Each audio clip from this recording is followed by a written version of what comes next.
ओम श्री गुरुवे नमः। ओम शांति ही शांति ही शांति ही। प्रणाम भगवान। अभी हमारा सत्संग जीवन मुक्ति विवेक श्री स्वामी अखंडानंद सरस्वती जी महाराज द्वारा विरचित, और स्वामी जी ने जो व्याख्या की है वो बड़ी ही प्यारी व्याख्या प्रवचनों के माध्यम से, और प्रवचन नंबर 14 से पार्ट नंबर 2 लेते हैं भगवान। कैसे बताते हैं स्वामी जी कि अब देखो आपको सुनाते हैं जीवन मुक्ति का क्या मज़ा है। नो देती नास्त मयाति सुखे दुखे मुख प्रभा यथा प्राप्ते स्थित्यस्य स जीवन मुक्त उच्यते। जीवन मुक्त किसको कहते हैं? यह जीवन मुक्ति शब्द आप लोगों का परिचित हो गया है। आहा, उसमें बीजा भाव मुख्य है, अप्रतीति मुख्य नहीं है। सुसुप्ति में बीज है, समाधि में बीज है, मूर्छा में बीज है, प्रलय में बीज है, शक्तिपात में बीज है, हाइपोटिज्म में बीज है, मिस मैरिज्म में बीज है, नशा में बीज है। जीवन मुक्ति में बीज नहीं है। चना तो है परंतु भुन गया है। वाह भगवान वाह। चना तो है परंतु भुन गया है। भुने हुए चने का स्वाद दूसरा होता है। चना तो है परंतु वह निर्बीज हो गया है। कैसे निर्बीज हो गया? भुन जाने से उसकी अंकुरो उत्पादन शक्ति नष्ट हो गई। जीवन मुक्त का शरीर है, उसका अंतःकरण, उसका देखना है, उसका बोलना है, उसका हंसना है, उसका चलना है। उसके जीवन में सुख से निर्मित आते हैं, सुख से निमित्त आते हैं। उसके जीवन में दुख के निमित्त आते हैं। सुखे दुखे मुख प्रभा नो देती नास्तमयाति। बोले महाराज आप जीवन मुक्त हैं, आपके शरीर में रोग कैसे हुआ? बोले भाई इतनी बड़ी लाख रुपए की गाड़ी और इसका धुर्रा घिस कैसे गया? बोले भाई जितना चक्कर लगाने के लिए वह मशीन बनी थी उसकी उम्र पूरी हो गई, वह घिस गई। अब कोई मशीन बनाते हैं ना, तब साइंस से, विज्ञान से इस बात का पता लगाया जा सकता है, लगा लिया जाता है कि यह मशीन कितना चक्कर लगाने के बाद बेकार हो जाती है। इसमें कितनी सामर्थ्य है, इसका डिज़ाइन क्या है, यह कितनी गर्मी और कितनी सर्दी में काम कर सकती है, कितनी गर्मी लेने पर यह गल जाएगी, कितनी सर्दी पड़ने पर यह जाम हो जाएगा।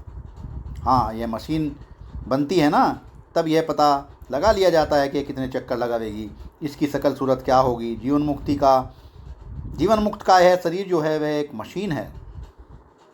धड़कन, यह धड़कन कितनी बार चलेगा? हाँ, यदि संभल कर चलोगे तो ज़्यादा भी चल सकता है, यदि बिना संभाले चलोगे तो थोड़े में ख़त्म हो सकता है। उम्र बढ़ जाती है, लेकिन ध्यान रहे कि गाड़ी को संभाल कर चलाओगे तो ज़्यादा दिन चलेगी।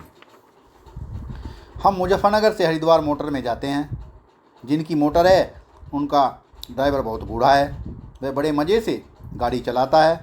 वह बोलता है महाराज यदि 1.5 घंटे में नहीं पहुंचेंगे तो 2 घंटे में पहुंचेंगे, क्या जल्दी है? बड़ी शांति से ले जाता है। नारायण, जब जवान ड्राइवर चलाता है तब तो भगवान ही बचाए। एक बार की बात है, हम लोग मोटर में इलाहाबाद गए। ड्राइवर अपने मालिक पर बहुत नाराज़ था। कानपुर से इलाहाबाद के बीच में तो 3 सुअर मरे, 3 कुत्ते या सुअर, हमको ठीक याद नहीं, बल्कि दोनों समझो, 2 कुत्ते और 1 सुअर, तीनों ही मरे। ये लोग करें हाय हाय हाय, प्रबुद्धानंद करे हाय हाय हाय, दादाजी करें हाय हाय हाय। हमने कहा अरे आगे देखो पीछे मत देखो, है ना। ड्राइवर तो बेहताशा मोटर चला रहा था। जवानी में मोटर चलाने का शौक़ दूसरा होता है और बुढ़ापे में बहुत संभाल के चलाते हैं, अनुभवी हो जाते हैं ना। यह जीवन मुक्त संसार का अनुभवी है। वाह भगवान वाह। इसने बहुत रातें देखी हैं, बहुत दिन देखे हैं, बहुत गर्मी देखी है, बहुत सर्दी देखी है, बहुत लाई देखी हैं, और है ना सुख दुख इनको मालूम है कि काल की धारा में घड़ी की सुई जैसे ऊपर से नीचे और नीचे से ऊपर घूमती रहती है, वैसे ही काल की धारा में ये सुख दुख भी घूमते रहते हैं। कभी सुख के निमित्त आते हैं, कभी दुख के निमित्त आते हैं। शरीर में रोग आते भी हैं और चले भी जाते हैं। जीवन मुक्त इसको भली भांति जानता पहचानता है। यह जीवन मुक्त है ना। जरा शकल तो देखो, नाक कैसी चिपटी है, आँख ढेडर है, इसको यदि जीवन मुक्त होना होता तो अंधा क्यों पैदा होता? ऐसे कभी नहीं सोचना भला। शरीर की जो डिजाइन है, बनावट है, वह पैदा होने से पहले बनती है। उसमें गर्मी सर्दी सहने की कितनी ताकत रहेगी, माने कितने में वह सुख और कितने में वह दुखी हो जाएगा, यह भोग पहले से बनता है। उसकी धड़कन लगभग कितनी बार चलेगी, यह आयु पहले से तय होती है। हमारे आयुर्वेद के अनुसार आयु को लंबा किया जा सकता है यदि ज़्यादा गुस्सा नहीं करोगे, ज़्यादा भोग नहीं करोगे, ज़्यादा असंयम नहीं करोगे, तो आयु को लंबा से लंबा किया जा सकता है। पारे के शोधन और सेवन से कैसे आयु बढ़ती है? पारे के शोधन और सेवन से कैसे आयु बढ़ती है, इसका वर्णन आयुर्वेद में मिलता है। जैसे खाद देने से पेड़ की उम्र बढ़ती है, वैसे शरीर की उम्र भी बढ़ती है।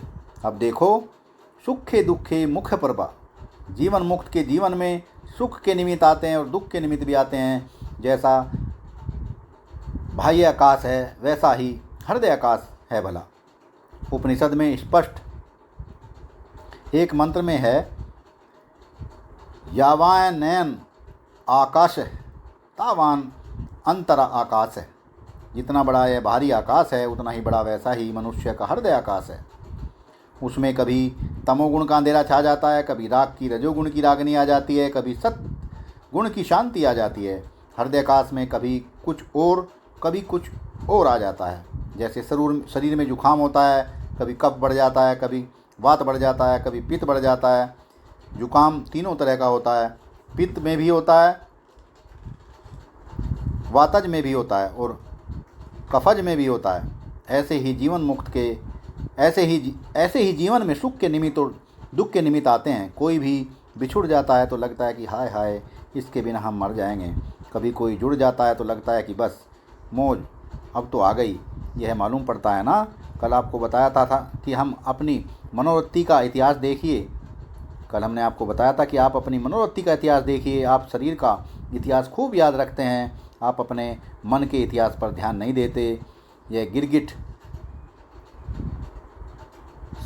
सवेरे से लेकर शाम तक कितने रंग बदलता है, ज़रा ध्यान से देखिए तो सही, है ना।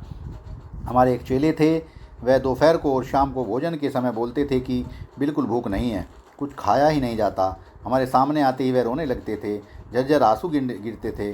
अगर उनको कोई हंसाने वाला या चुटकुला सुनाने वाला मिल जाता तो रात को 12-12 बज जाते, जागते और हंसते रहते थे।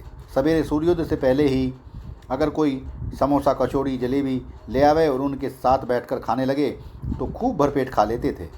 दोपहर को कहते थे कि भूख नहीं है महाराज, यह दुनिया रंग बदलती है। यह दुनिया ही रंग नहीं बदलती, बल्कि अपना मन भी रंग बदलता है।